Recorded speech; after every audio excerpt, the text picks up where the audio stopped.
ဒီလူကြီးကအလွန်ထက်တဲ့ရွှေရောင်မီးပေါ်ကြောင့်တုံးသားကိုပိုင်ဆိုင်ထားပါတယ်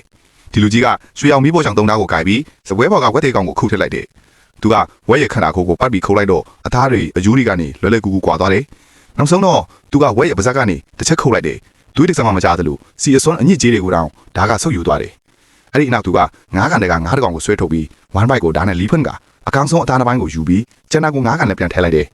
ငါကသူအလီခံရတာကိုတော့မသိလိုက်တဲ့အတွက်ကန်ထဲမှာပုံမှန်အတိုင်းပြန်ကူးနေတယ်ဒီလိုအန်ကောင်းမကားနဲ့မိဖို့ကြောင့်ဓာတ်ကိုဒီလူမှသာကြိုက်တွယ်နိုင်တယ်ဒါပေမဲ့ရွာသားတွေကသူ့ချက်ပြုတ်ထားတဲ့ငါးကိုစားထိတဲ့နောက်သူတို့ရဲ့ဘိုက်တွေကိုဖိကိုင်းပြီးအစာစိတ်တင်တယ်လို့မြေပေါ်လဲကျသွားကြတယ်ဒီလူဟာအန်အောတုံလုပ်သွားတယ်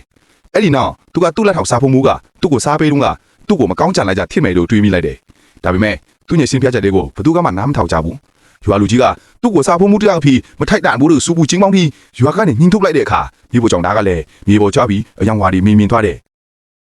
ဒီလူကသူ့ခရီးဆောင်အိတ်ကလေးကိုထမ်းပြီးမြို့ကိုထွက်လာခဲ့ရတယ်သူကကြံငါးပွင့်စားတောင်းဆိုင်တဲ့ဆိုင်တဲကိုဝင်သွားပြီးဈေးအကြီးဆုံးဟင်းပွဲကိုမှာလိုက်တယ်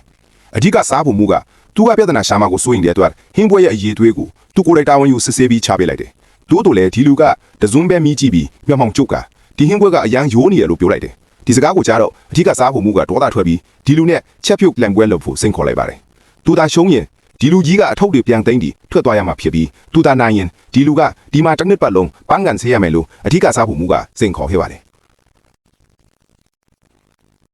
လန်ပွဲတော့ဟင်းပွဲကတော့ဘဲကင်ဖြစ်တယ်3နိုင်ကြာပြီးတဲ့နောက်သူတို့နှစ်ယောက်ပြုတ်လုထားတဲ့ဘဲကင်တွေကိုတစ်ချိန်တည်းချပေးလိုက်တယ်ဒိုင်လူကြီးကတော့စားတော့ဆိုင်ပိုင်ရှင်ရဲ့တမီဖြစ်တယ်သူမကအဓိကစားဖို့မူရဲ့ဘဲကင်ကိုအရင်မီဇန်ကြည့်ပြီးဒေါ်လာ9နဲ့ရောင်းနိုင်ပြီးစားတော့ဆိုင်ရဲ့အထင်ကဟင်းပွဲဖြစ်လာနိုင်တယ်လို့ချီးကျူးလိုက်တယ်ဒီလူရဲ့ဘဲကင်အလဲချတော့သူမကလည်းနည်းနည်းစိတ်ပြက်သွားပြီးဘဲကင်ကအေးဆက်နေပြီလို့ထင်လိုက်တယ်ဒါပေမဲ့သူမကလက်နဲ့ထိလိုက်တဲ့အခါမှာတော့အပူတန်ကြောင့်အော်ဟစ်လိုက်ရတယ်ဒီချိန်မှာဘဲကင်ရဲ့အသားအရည်ကကွဲထွက်သွားပြီးအလွန်မွေးတဲ့နဲ့ထွက်လာတယ်ဒီလူကဘဲသားကိုနူးညံ့ပြီးအကြီးစွမ်းနေစေဖို့အနှွေးဓာတ်ကိုထိန်းထားနိုင်ဖို့ဘဲရဲ့မျက်နှာပြင်ကိုတကြားတစ်ထက်ဖုံးအုပ်ထားတာထင်နေခဲ့တယ်အဓိကစားဖို့မူကသူပြောတယ်လို့ကောင်းမှမဟုတ်ဘူးလို့ထင်ခဲ့ပေမဲ့တကိုက်မီးစမ်းလိုက်တဲ့အခါသူရှုံးသွားပြီဆိုတာကိုသိလိုက်ရပါတော့တယ်